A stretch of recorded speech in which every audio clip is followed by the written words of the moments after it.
आशा अपने सास ससुर के साथ बिल्कुल भी अच्छा बर्ताव नहीं करती थी। उसका पति सुनील भी अपने माता पिता के साथ बड़ा ही रूखा व्यवहार करता था। अब उनके बेटे की शादी मेघा से हो गई है और हवा का रुख बदल रहा है। मेघा, चलो आओ, रसोई में आकर मेरे साथ रात का खाना बनाने में मेरी मदद करो। मम्मी जी, मैं अभी सीरियल देख रही हूँ। अभी तो शाम होने में भी टाइम है, मैं थोड़ी देर में आती हूँ। बहू, तुम्हें सुनाई नहीं दिया मैंने क्या कहा? मम्मी जी, शायद आपको सुनाई नहीं दिया जो मैंने कहा। आशा रसोई में जाकर सारा खाना खुद बनाती है और मेघा अपनी दादी सास ससुर के साथ बैठकर बातें कर रही होती है।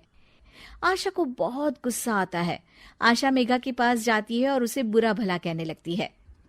कैसी बहू हो तुम? सास खाना बना रही है और तुम यहाँ गप्पे मार रही हो। सासू माँ और ससुर जी को तो कोई काम नहीं होता, वो तो फ्री है, पर तुम्हें तो अकल है ना।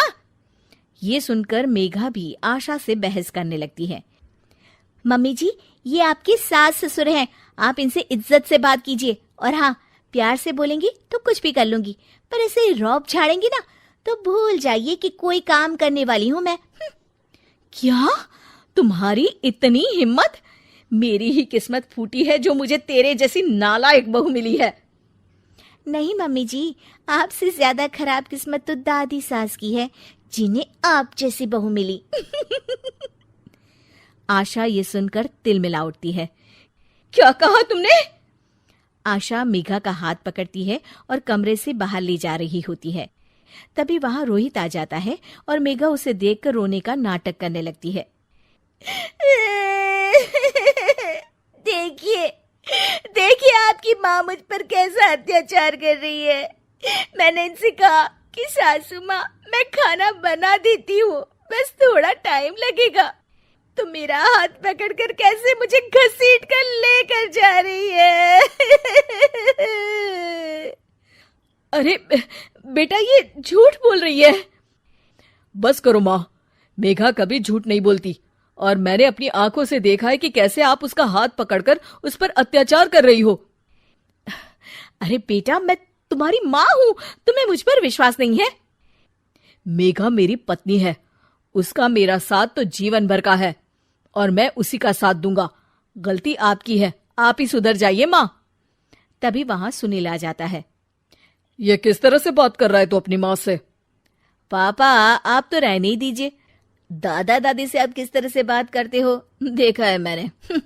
चलो मेघा। रोहित और मेघा वहां से चले जाते हैं।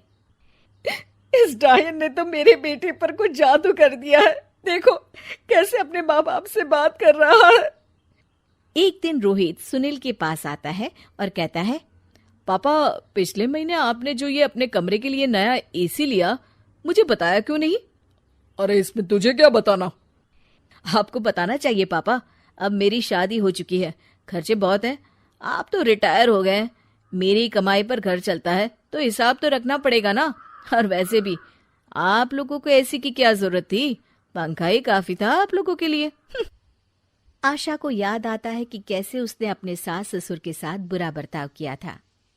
ये सब हमारे ही कर्मों का नतीजा है।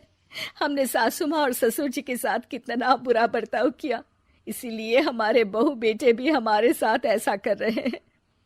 तुम सही कह रही हो आशा, हमने माँ और पिताजी के साथ बहुत गलत किया। रोहित उनकी बातें सुन लेता है और खुश हो जाता है। मेघा, मम्मी पापा को अपनी गलती का एहसास हो गया है। ये तो बहुत अच्छी बात है, मतलब अब हमें ये नाटक खत्म कर देना चाहिए। नहीं नहीं, बस एक आखिरी बार नाटक और करना होगा, ताकि ये दोनों दादा और दादी जी से अपने किए की माफी मांग ले। अगले दिन सभी हॉल में बैठे होते हैं, तभी रोहित और मेघा वहां आते हैं। मम्मी, मैं सोच रहा था, मतलब मैं और मेघा सोच रहे हैं कि।